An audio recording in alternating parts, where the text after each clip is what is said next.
Hi everybody, Miss Kate here to continue our adventures of Peter Pan. So snuggle in and get cozy. Here we go. If you remember, we ended last time with Captain Hook running away from the tick, tick, tick of the crocodile, right? Right. Okay, here we go. Not long after the pirates left, the Lost Boys decided to search for Peter Pan again. They began to spread out in all directions, but Nibs called them back together. "Hurry," he called. "I have seen a great bird. It is flying this way. As it flies, it calls, 'Poor Wendy.' It must be a Wendy bird." The boys were very excited.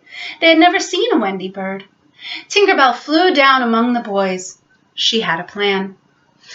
"Peter wants you to shoot the Wendy bird," she said. The boys looked at each other. They never questioned their captain's orders. Toodles had a bow and arrow with him. He took out the arrow and placed it on the bow. He drew the string back and then stopped. Tinker Bell could hardly wait. "Quick, Toodles, quick!" she screamed. "Peter will be so pleased."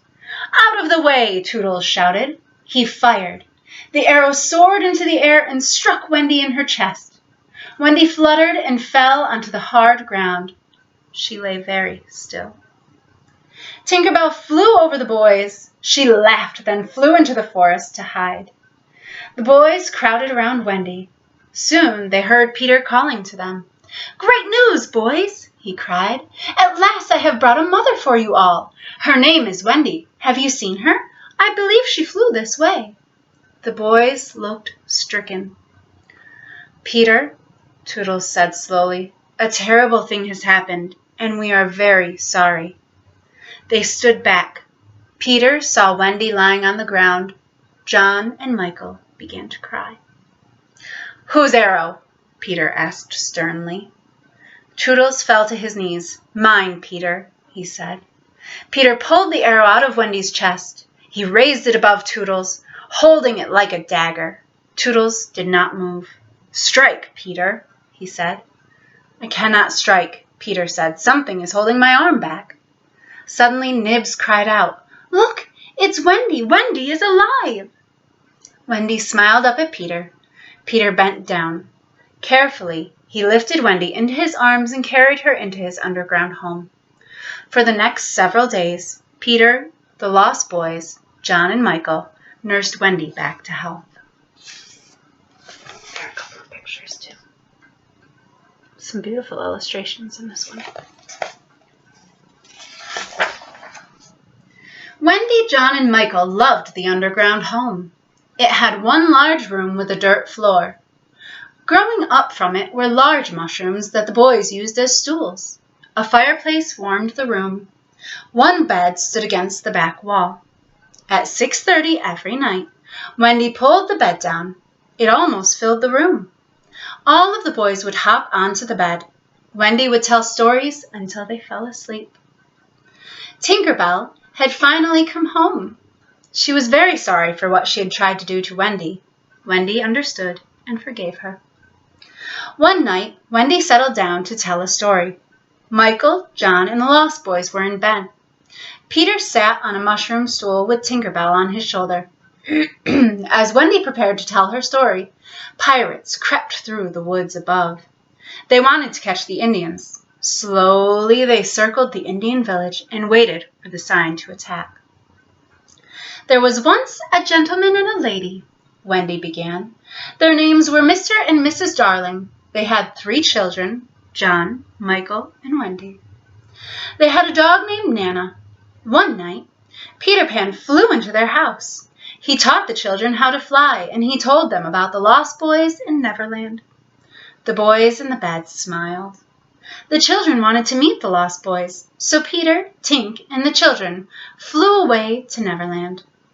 Now came the part Peter hated. "The children knew their mother and father would always keep the window open for them to fly back," continued Wendy. "And so the children stayed in Neverland for many years and had a happy time." Peter could stand no more of the story. He jumped up and stamped his feet.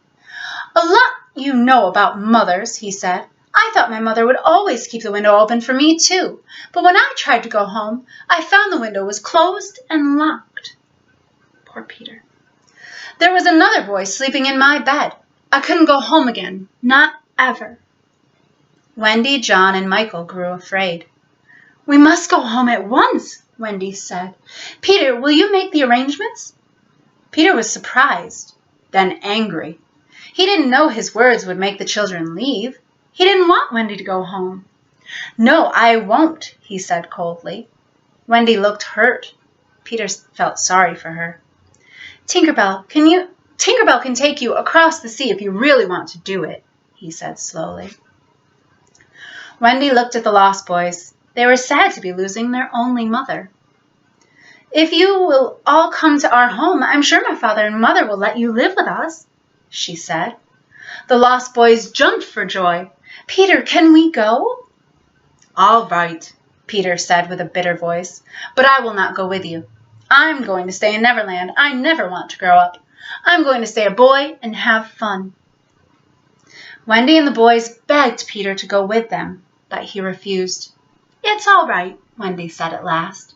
Peter knows the way to the window. He can come whenever he wishes to see us again.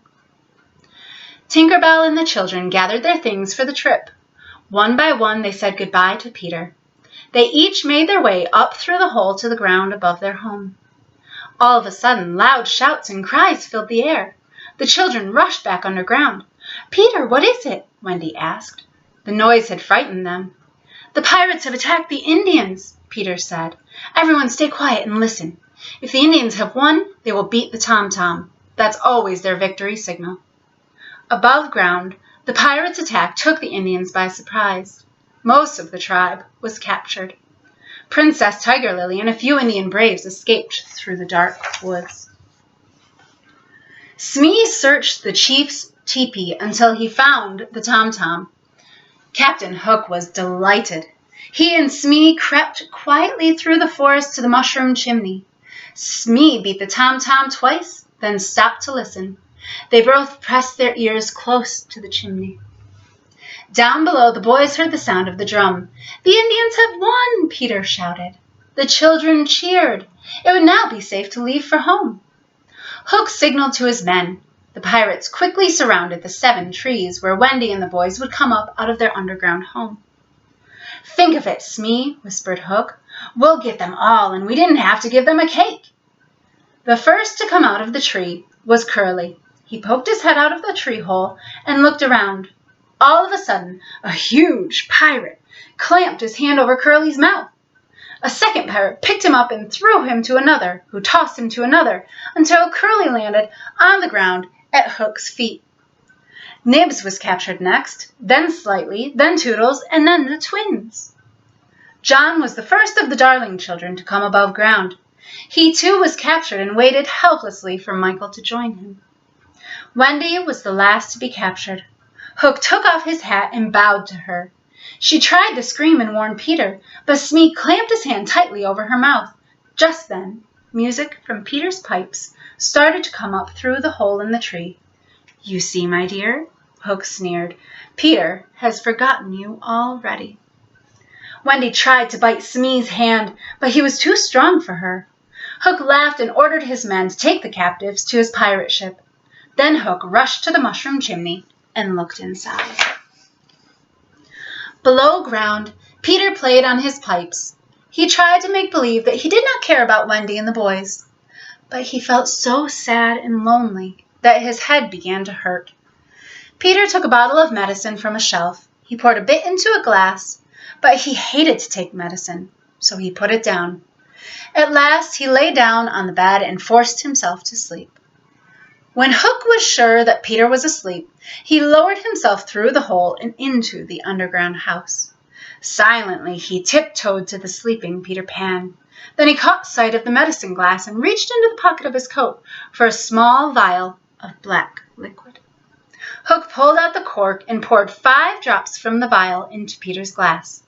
He took one long, gloating look at Peter, then slinked back up the tree. Ooh, that awful Captain Hook. What do you think is going to happen?